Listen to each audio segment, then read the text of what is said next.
também, se precisarem, né, assistir de novo a essa aula. Nós estamos, né, pessoal, falando nas nossas últimas aulas sobre essas questões que envolvem o processo reprodutivo. Bom dia, Lívia, tudo bem? Que envolvem o processo reprodutivo.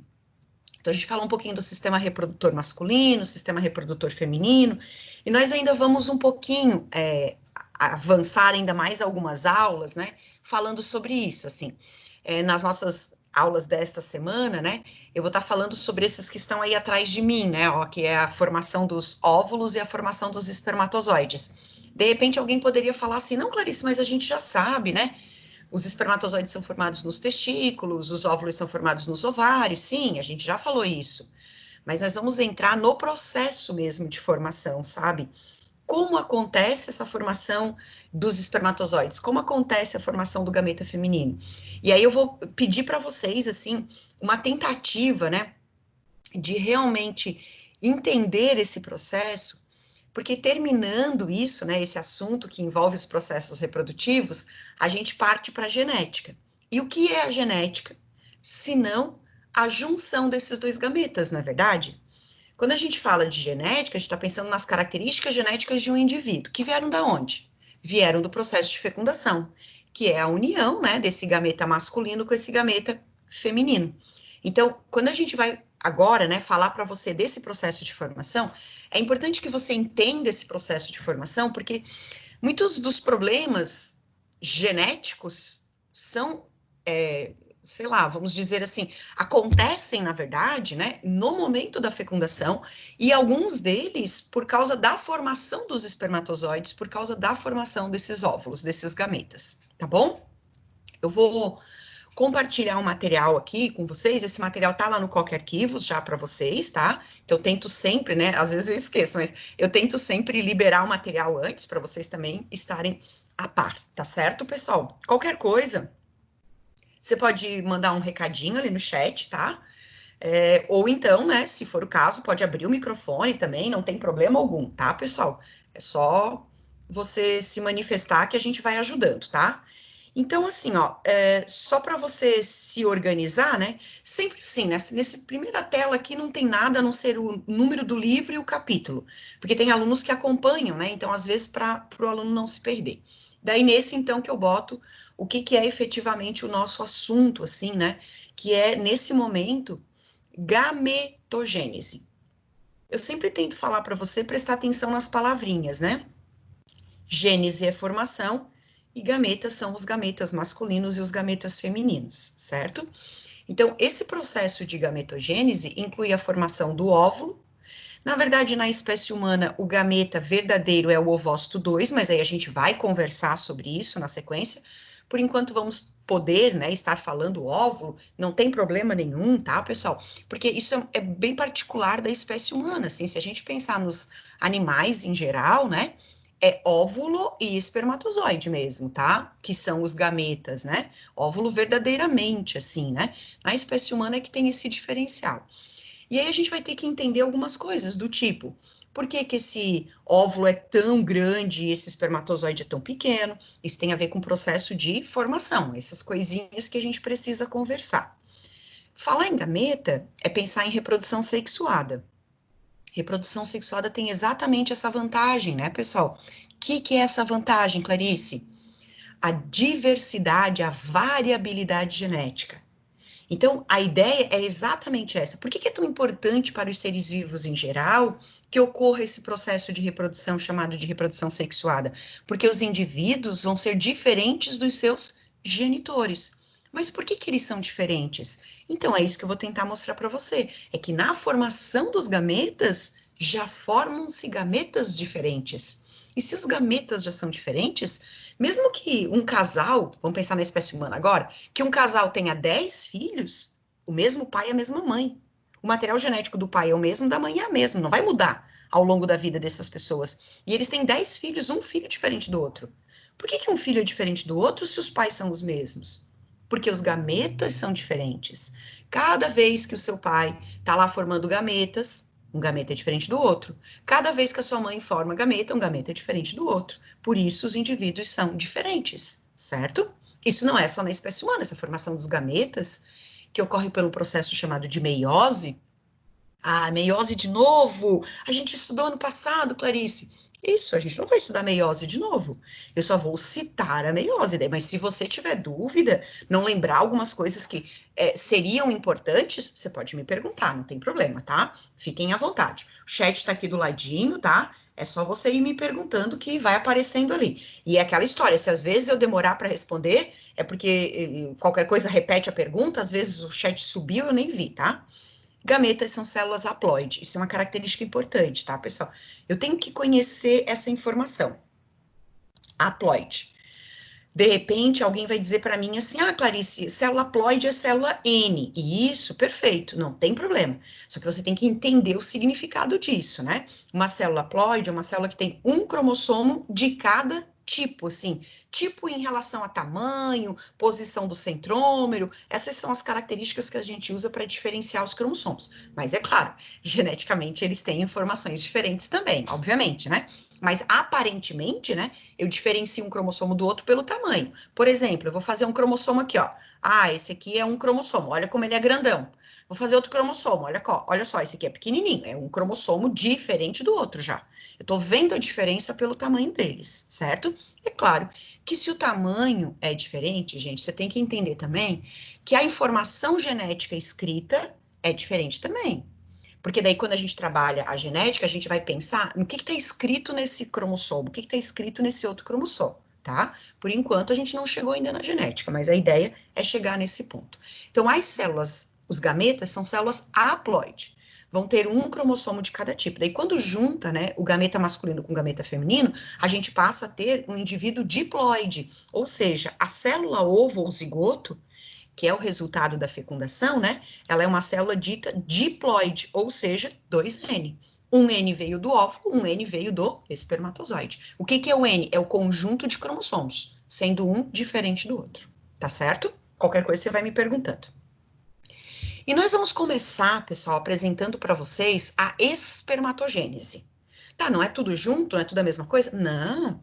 O processo de formação do espermatozoide é diferente do processo de formação do óvulo.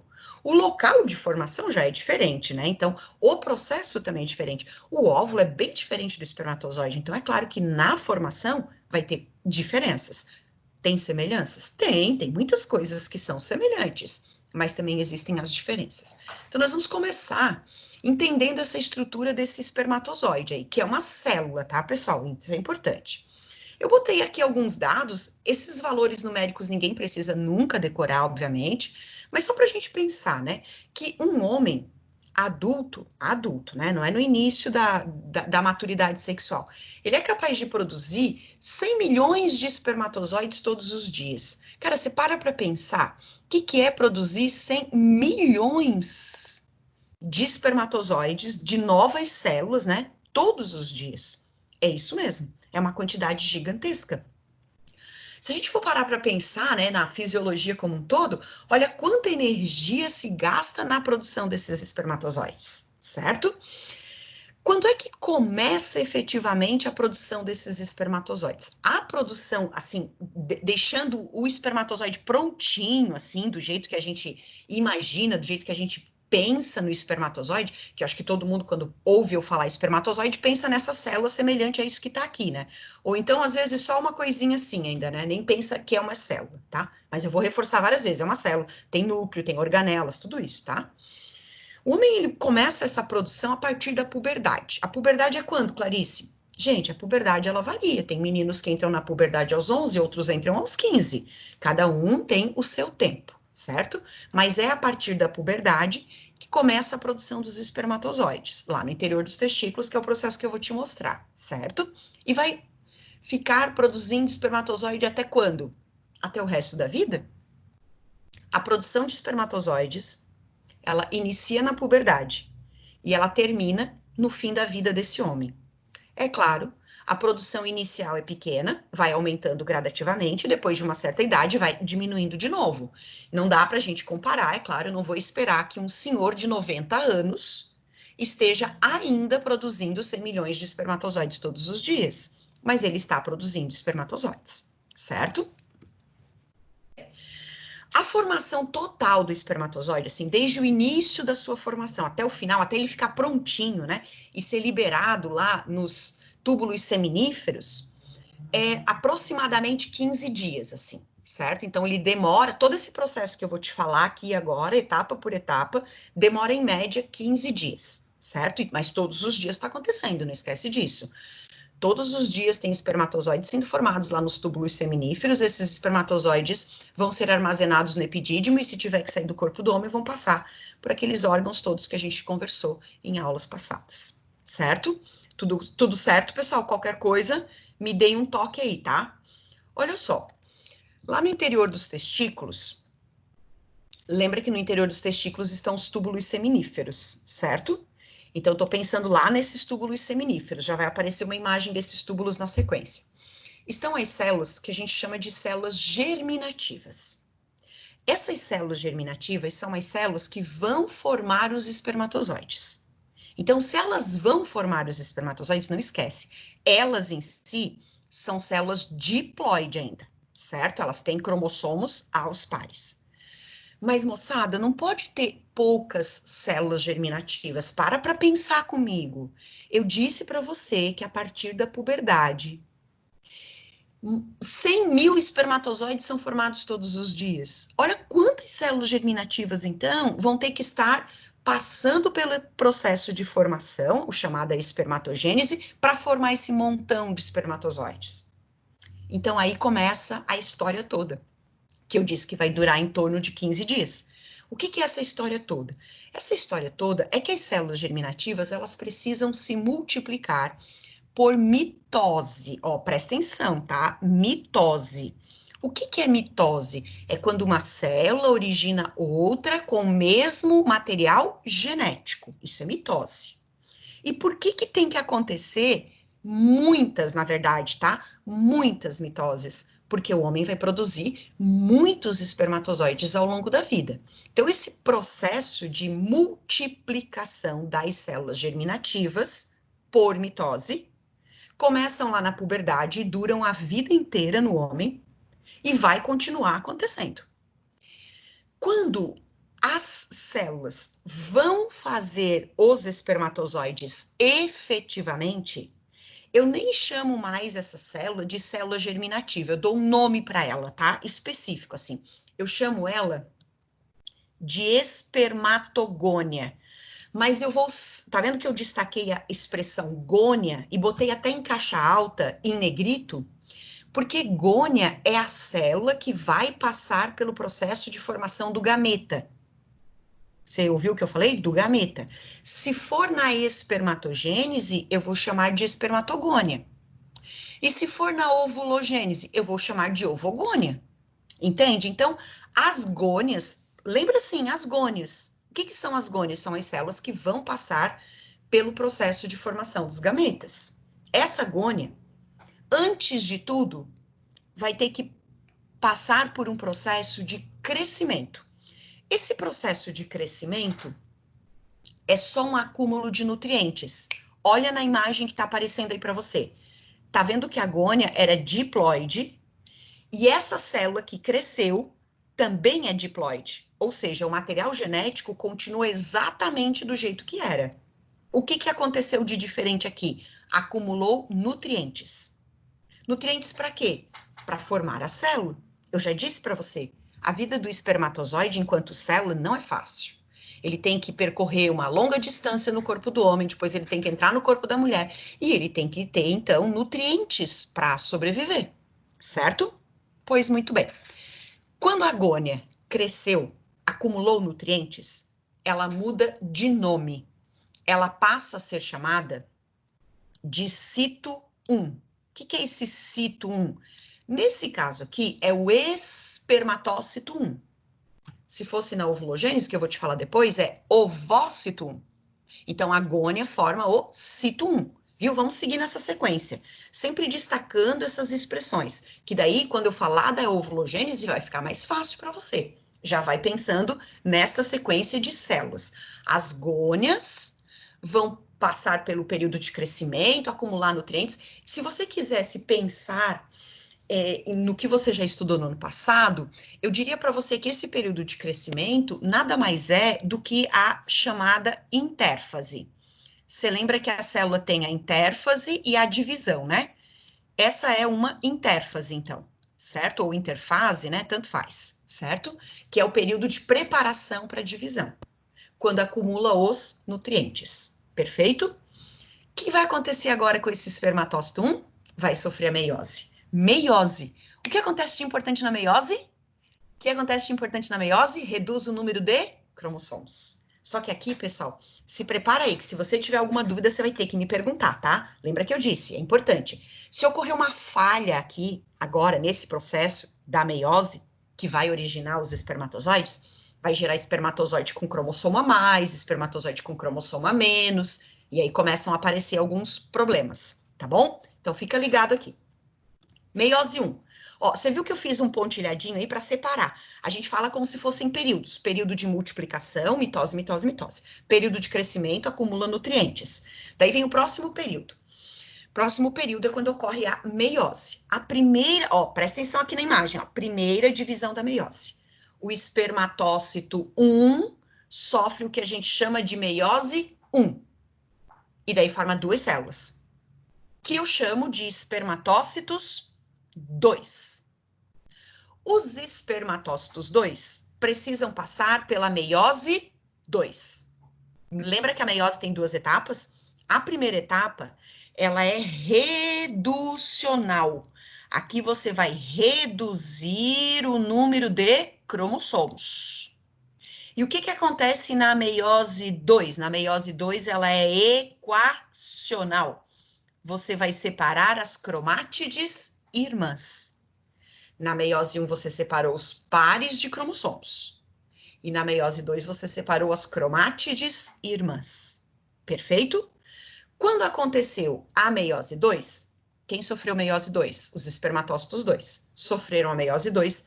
E aqui eu tenho, ó, cada célula formou 4 células no total. Essas são as células que se chamam espermátides. Já são os espermatozoides? Não, ainda não. A meiose já acabou, é verdade, vamos passar uma régua, acabou o período de maturação, mas não temos espermatozoides ainda, certo? O que tem que acontecer agora com cada uma dessas células espermátides? Elas precisam se diferenciar e daí sim formar os espermatozoides.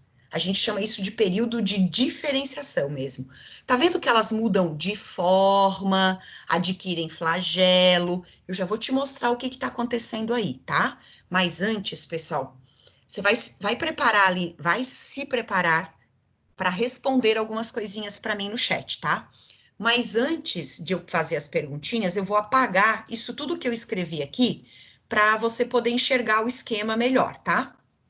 Então, olha só, você vai prestar atenção na minha pergunta, vai olhar aqui o esquema que está postado aí para você e vai me responder ali no chat. Eu preciso que você responda, pelo menos algumas pessoas, para eu ter uma noção se você entendeu isso que a gente falou, tá bom?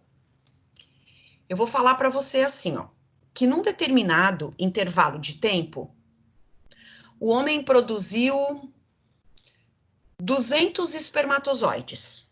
Num determinado intervalo de tempo, um homem produziu 200 espermatozoides. A pergunta vem agora, tá? Quantas espermatogônias passaram pela espermatogênese para que esse homem pudesse produzir 200 espermatozoides? Eu quero ver as respostas ali, tá? Show de bola, já tem gente respondendo, isso mesmo. Perfeito, boa, boa, boa. Ó, pessoal, esse tipo de pergunta que é feita para vocês, certo? Ó, vou repetir. Por que as meninas e o Vitor também, a Yasmin, o Vitor e a Rafaela responderam 50? Por que 50? Porque cada uma das gônias, ó, cada gônia formou no total 4 espermatozoides. Então, para eu formar 200 espermatozoides num determinado intervalo de tempo, partindo do princípio que não teve nenhuma falha no processo, né?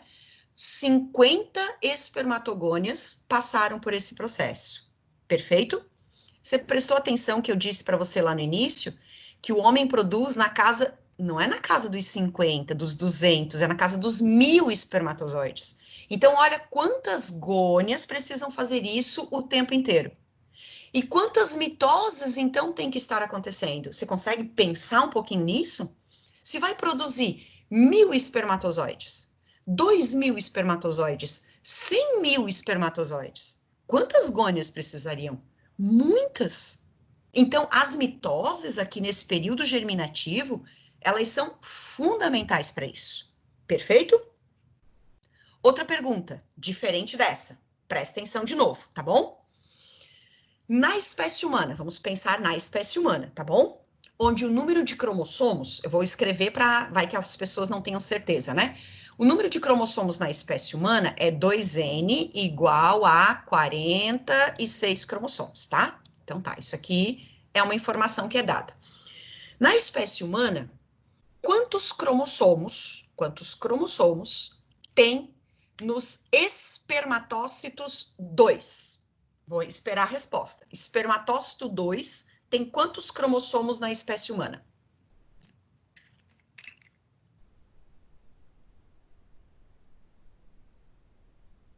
Não ouviram a minha pergunta porque ninguém respondeu. A Yasmin respondeu, a Rafaela também, o Vitor também. Tá, só tem 3 pessoas ouvindo a minha aula, por acaso? Só a Yasmin, a Rafaela e o Vitor? Cadê os outros? Ah, nem para copiar as respostas? Estão com preguiça de digitar ali? Aham. Pessoal, isso é outra coisa que é perguntado, tá? Então, você tem que reconhecer quem são as células diploide, quem são as células haploide. E isso que tá aqui, o esquema geral, com o nome dos períodos, o nome das células, se é haploide ou diploide, isso serve, pessoal, para qualquer animal. Então, se eu tivesse, vou esperar a resposta de outras pessoas agora, hein? Se eu tivesse feito uma situação assim, ó, ao invés de eu falar da espécie humana, presta atenção agora. Outras pessoas também podem participar, tá? Ok, pessoal? Vamos lá. Vamos imaginar que eu diga assim, ó, uma espécie de ser vivo qualquer, tá? Uma espécie de animal, não é de ser vivo, tá? Estou pensando em espermatogênese, então é formação de gameta nos animais.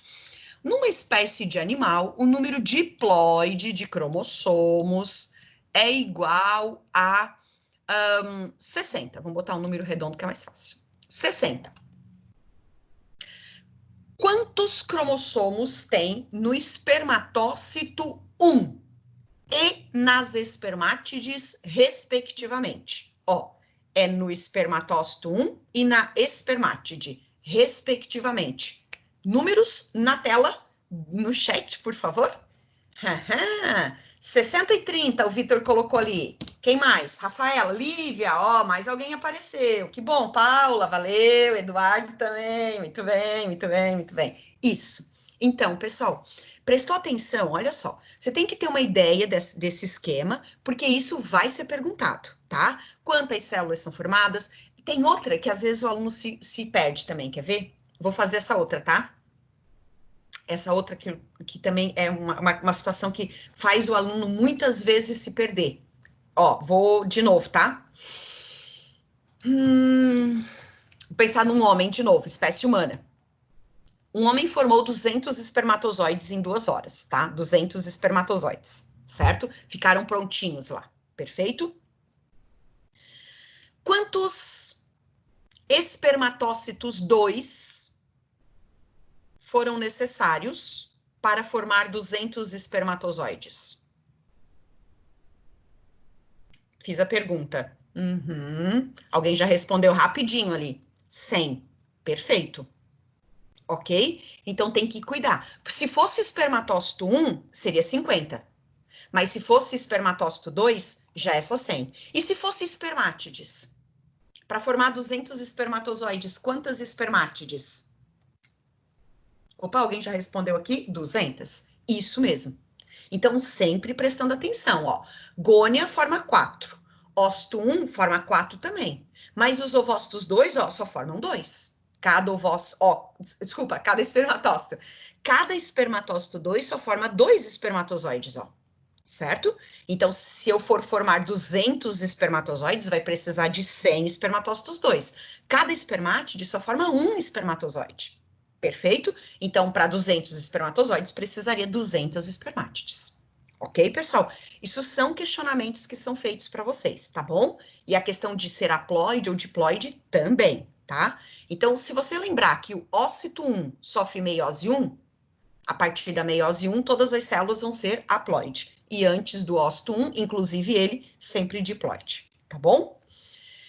Se você observar aqui, o que eu botei nessa imagem? Eu botei um corte do túbulo seminífero.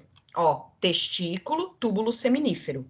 Se você observar nessa imagem, que vai aparecer inclusive nos exercícios também, eu selecionei 2 exercícios, vou ver se a gente consegue fazer, justamente para te mostrar isso. Isso aqui é a parede do túbulo, ó. Essas células que estão bem grudadinhas aqui, ó, na parede do túbulo, são as gônias.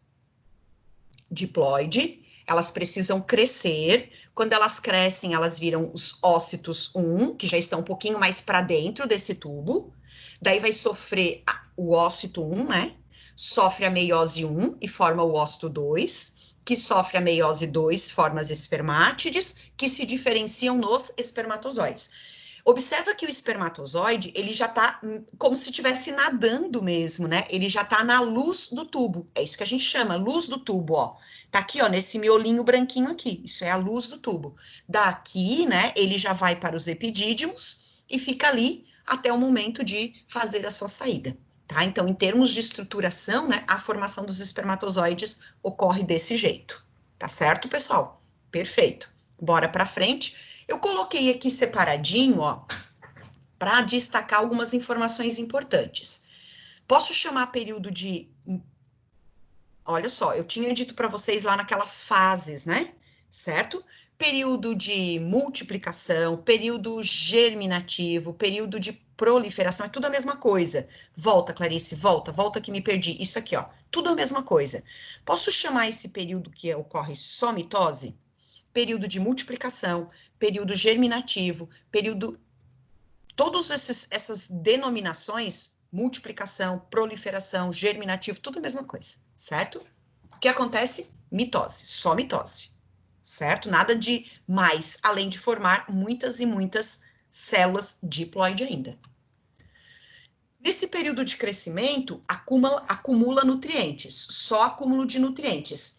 Nutrientes, pessoal, ó, nutrientes, aqui, se você quiser lembrar, esses nutrientes se chamam vitelo.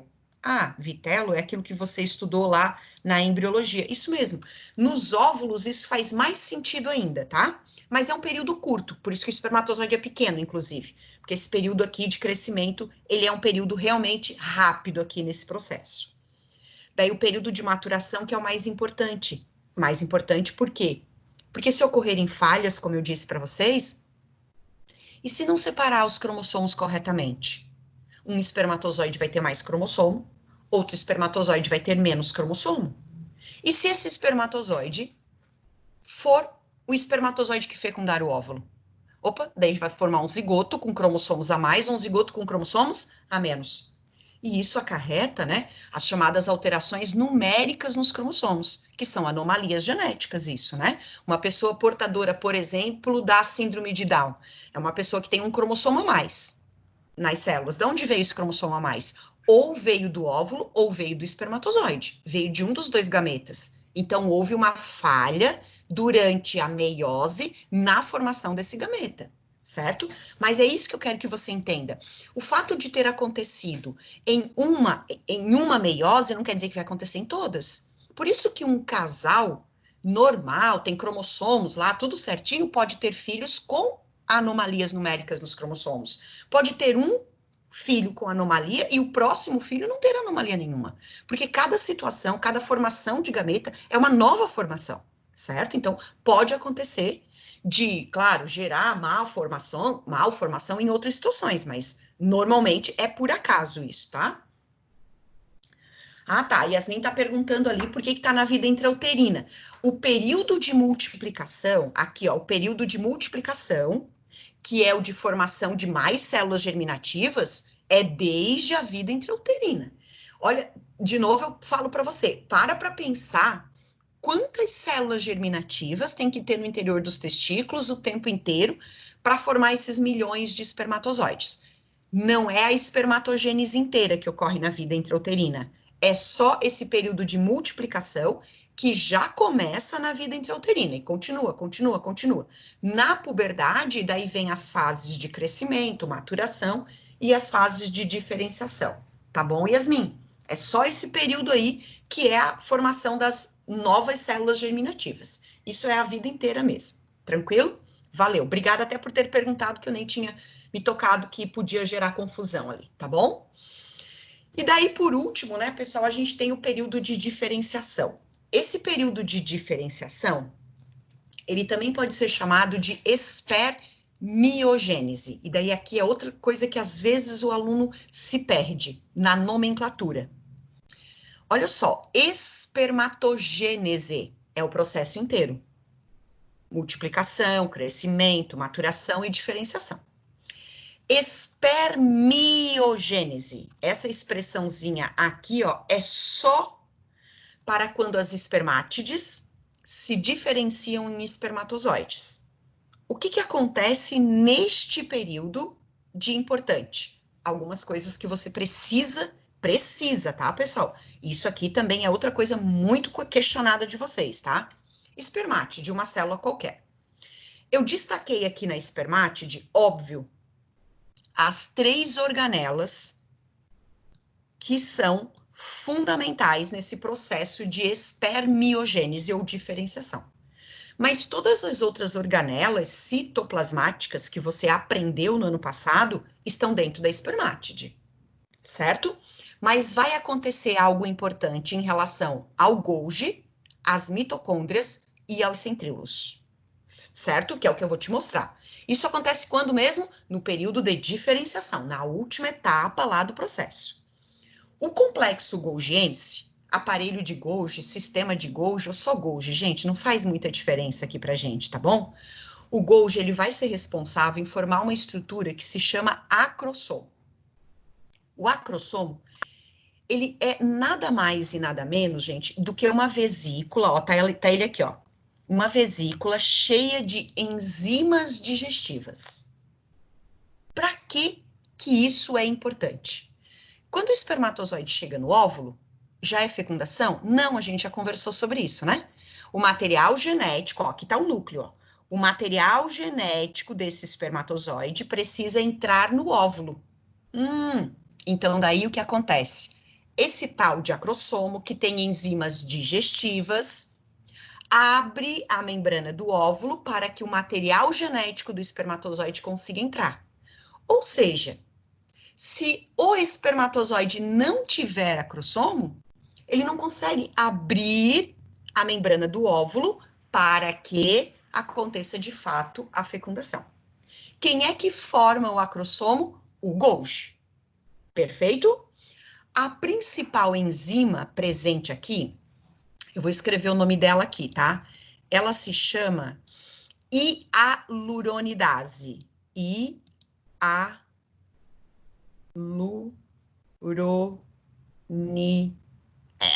Dase, horrível, escrever com isso fica horrível. Hialuronidase é a principal enzima presente aqui nessa vesícula chamada de acrossomo. Vesícula é essa que foi formada a partir do Golgi, tá? Ok? Qualquer coisa vai respondendo ali. Fui olhar, mas não tinha nenhuma pergunta. O centríolo. Centríolo é uma organela que é 2 tubinhos, né? Tubinhos proteicos. Eles são importantes para formar o flagelo. O flagelo foi formado a partir dos centríolos. Então, a gente já tem o Golgi formando o acrossomo, a gente já tem o centríolo formando o flagelo, que vai servir para a locomoção, né, desse espermatozoide, mas aí entra, então, um outro aspecto importante. Espermatozoide vai ter que nadar, eu já falei isso para vocês, inclusive falei hoje, nada muito no corpo do homem, depois nada no corpo da mulher, vai precisar de muita energia. Quem é a organela produtora de energia nas células? As famosas mitocôndrias, certo? E aí está um diferencial, pessoal. As mitocôndrias que estavam assim, ó, tá vendo na espermátide? Olha a célula espermátide ali, ó. A célula espermátide, as mitocôndrias estavam espalhadas, ó, aleatoriamente. Durante esse período de diferenciação, as espermátides elas vão ter a transformação em espermatozoide. Daí, durante esse processo, as mitocôndrias, elas vão se acumulando aqui, ó, tá vendo? Ó, tudo na base do flagelo. Porque daí elas vão gerar energia, o flagelo já vai se movimentar e vai impulsionar o espermatozoide. Então, aqui eu tenho, ó, nessa imagem, um espermatozoide prontinho, digamos assim. O acrossomo aqui na frente, com as enzimas, né, bem aqui na parte anterior dele, ó, certo? Aqui as mitocôndrias, na chamada peça ou parte intermediária do da célula, né, espermatozoide, lembra que é uma célula, né? E por último aqui, o flagelo, certo? Sabe por que que isso hoje em dia é importante? Quero que você preste atenção aqui comigo. Quando acontecer a fecundação, o acrossomo vai abrir a membrana do ovócito, vai jogar o material genético, o núcleo do espermatozoide para dentro do ovócito e só. Ó, aqui, ó, e só isso aqui entra, ó. Só o núcleo entra. O que que significa isso? As mitocôndrias ficam de fora, não entram no ovócito. É por isso que material genético mitocondrial sempre é de origem materna. São as mitocôndrias que estavam no ovócito que vão se autoduplicar para formar mitocôndrias para todas as nossas células. E por que que hoje a gente reforça tanto isso? Porque é sabido hoje, né, que algumas doenças genéticas estão relacionadas ao DNA mitocondrial e não ao DNA cromossômico. E o DNA mitocondrial nós sempre herdamos da nossa mãe. E o DNA cromossômico, metade é da mãe e metade é do pai, certo? Então, hoje em dia, a gente precisa desse entendimento. Por que que o DNA mitocondrial é sempre de origem materna? Simples.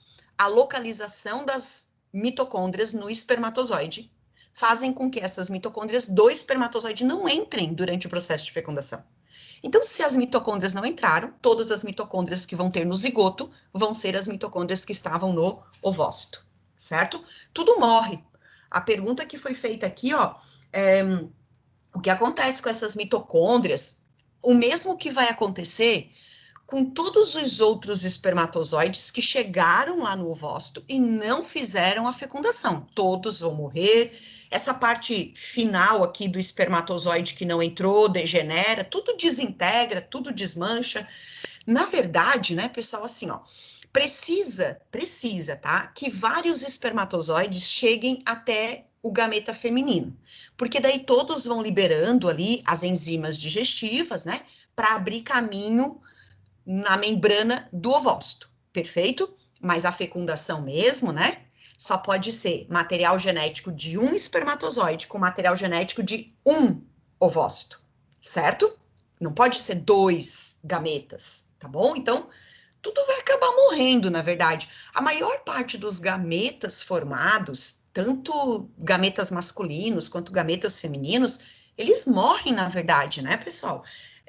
Sei lá, vamos pensar, pensa na sua família, quantos gametas femininos sua mãe produziu ao longo da vida dela até hoje, e quantos filhos ela teve? Os outros todos morreram? Espermatozoides, então, nem se fala, porque espermatozoide a produção é muito maior, certo? Por que que produz muito mais espermatozoides? Porque os espermatozoides é que tem que ir ao encontro do óvulo, tá, gente? Começamos por aí. Então, muitos espermatozoides se perdem no caminho, eles morrem no caminho, e automaticamente, se o homem não tiver uma produção significativa, né, de espermatozoides, corre o risco de não ocorrer o processo de fecundação. A bem da verdade é assim, ó. Se no ovócito chegasse apenas um espermatozoide, não teria chance de fazer fecundação, não, tá?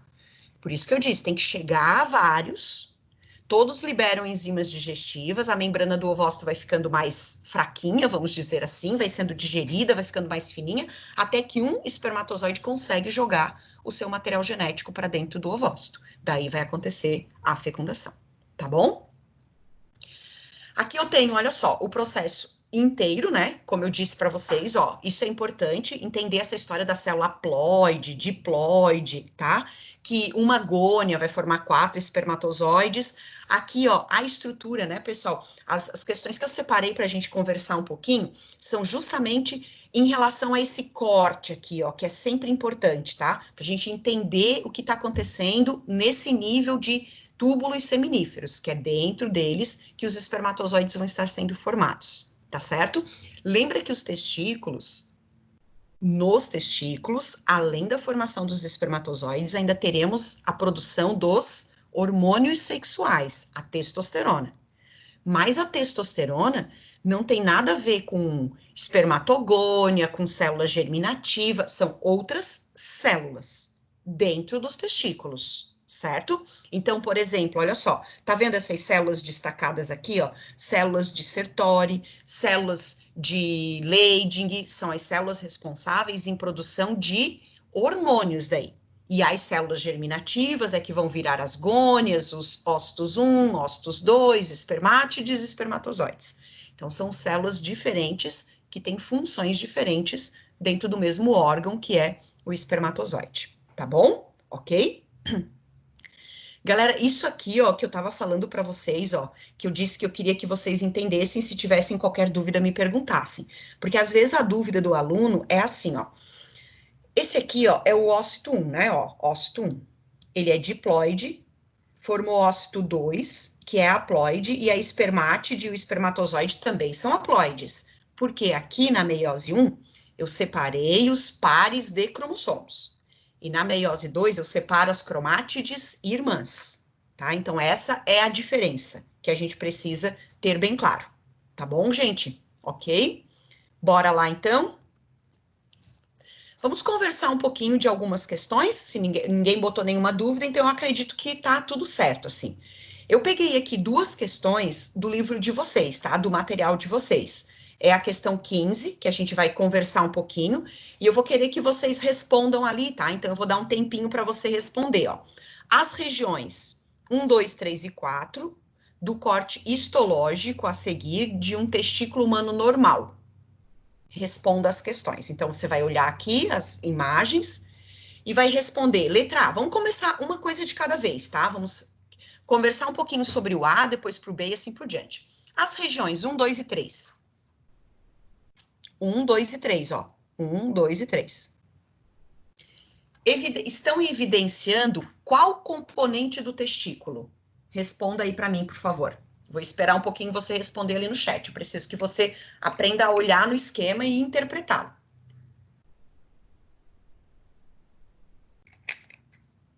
Ainda ninguém respondeu, eu acho. Não, ainda não. Ah, um espermatozoide, alguém botou. Um espermatozoide? Não, não, não é separado, é o conjunto todo.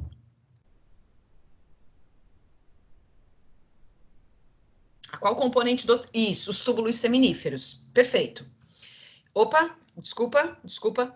Ó, isso aqui tudo são os túbulos seminíferos, certo? Ó, 1, 2 e 3 é o túbulo seminífero. Isso aqui é aquela parede, né, do túbulo, onde ficam as células que vão acabar produzindo, né, a maior parte da testosterona. Perfeito? Ok? Então, a letra A diz assim, as regiões 1, 2 e 3 estão evidenciando qual componente do testículo? Os túbulos seminíferos. A letra B.